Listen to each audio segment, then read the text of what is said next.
Hi, I'm Mark, this is Mark's Tech Vlogs on YouTube, and today I'm going to review the Philips Evnia gaming monitor.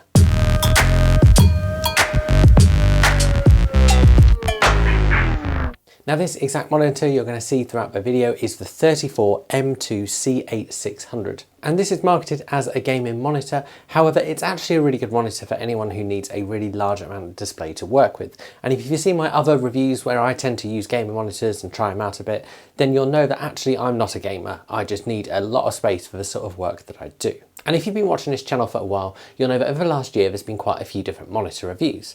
And this isn't because I get through a lot of monitors. My daily driver is still the AOC gaming monitor I reviewed a while back. What I have been doing is working with a couple of companies who will send me a monitor to review.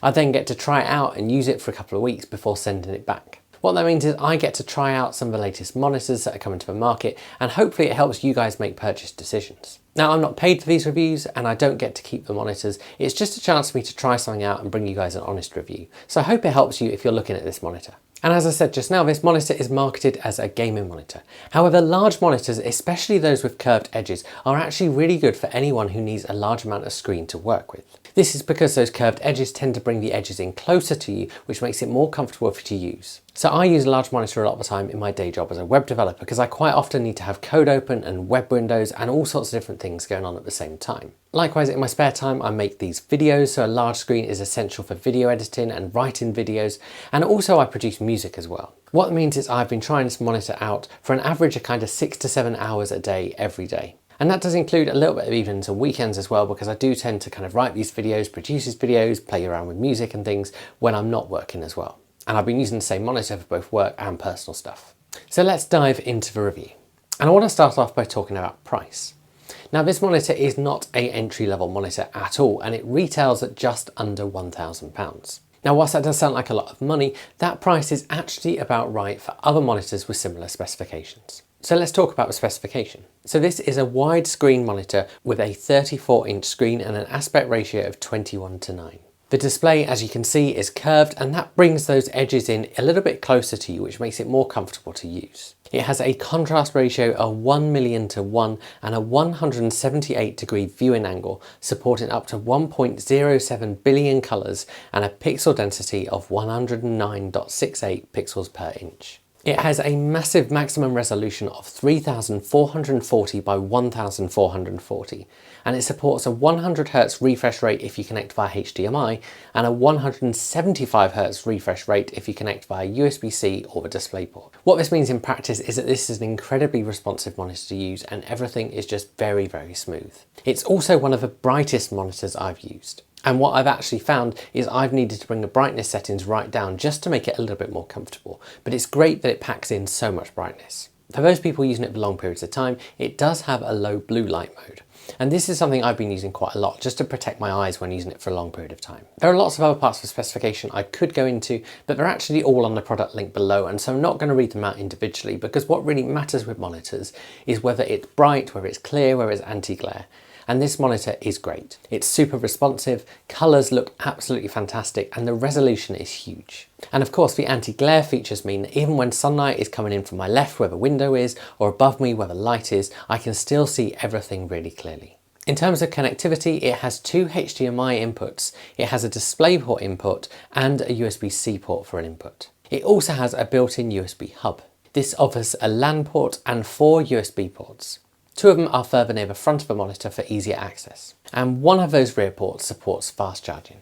It's great to have a monitor with a dock and lots of ports, especially if you use a desktop computer and you don't want to keep crawling under the desk to plug things in. One thing I will say, which I've said with other monitors, is I think in 2023 it ought to be a mix of USB-C and traditional USB ports now, not just traditional USB ports. These USB ports connect to your computer using the USB up port. And then for energy saving, these are actually turned off when the monitor is in standby mode.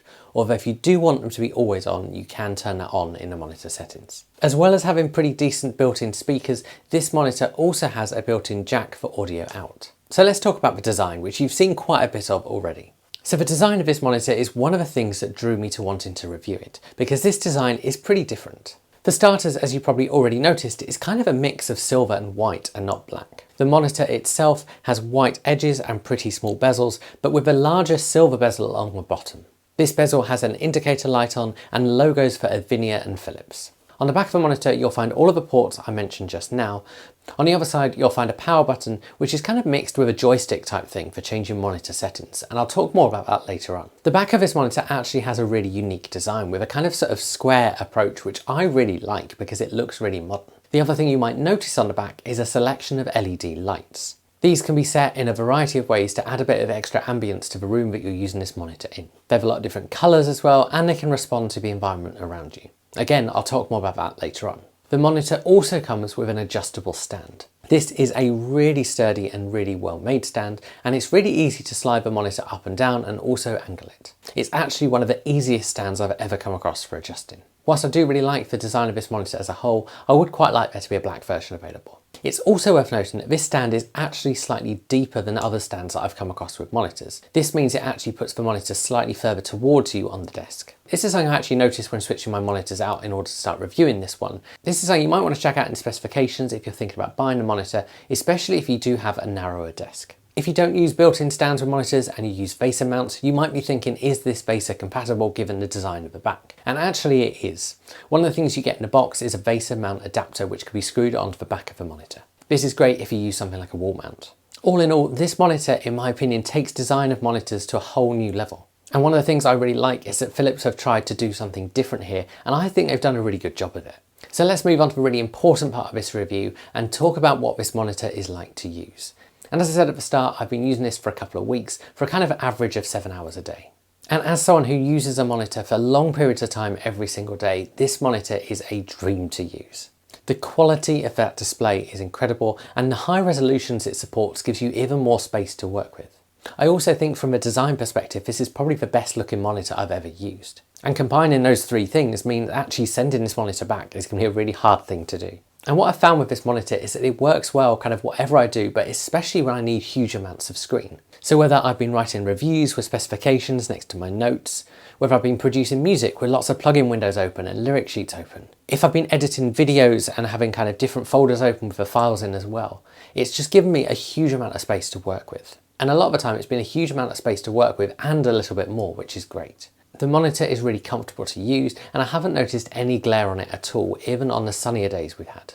That stand is also the easiest stand I've ever come across for adjusting, and this makes it really easy to get it into a position that's comfortable for you to work with. Both the tilting and the up and down features just work really smoothly. And of course the monitor does have built-in speakers, and these actually pack in quite a lot of volume for monitor speakers.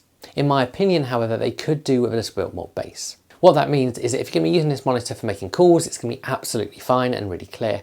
But if you do want to use it for music, then it's certainly more of a background thing than a foreground thing. When it comes to adjusting settings, this is done using the power button on the back, which sort of acts as like a joystick. That means you wiggle it left, right, up and down with your finger in order to work through the different settings menus and apply setting choices. There are tons of settings you can choose from, and this includes the ability to choose modes, adjust brightness and contrast, turn on blue light reduction, adjust the speaker volume, mute the speakers if you need to, select inputs, and a ton of other options. The interface, as with most Philips monitors I've used, is clear and simple to use.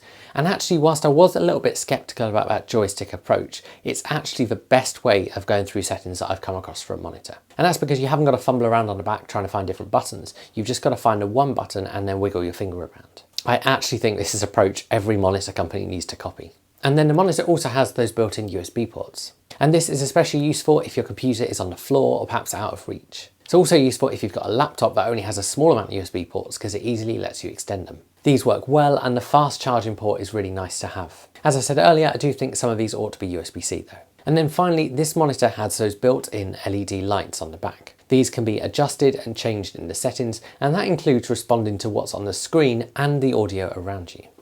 There's also some cycles you can set up as well. Now really, these are a bit of a novelty and probably not the reason you're going to buy the monitor, but it does add some nice ambience to your room.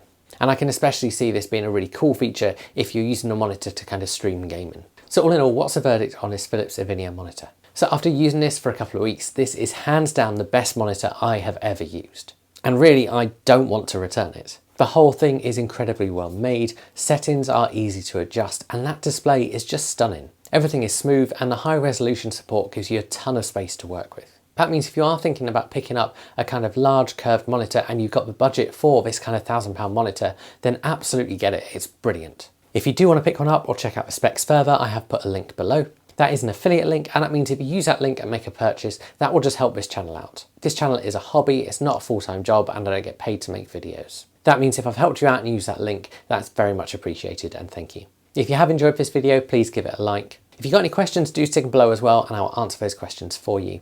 Please subscribe to my channel to be the first to see new videos when they come out, and I will see you guys again soon.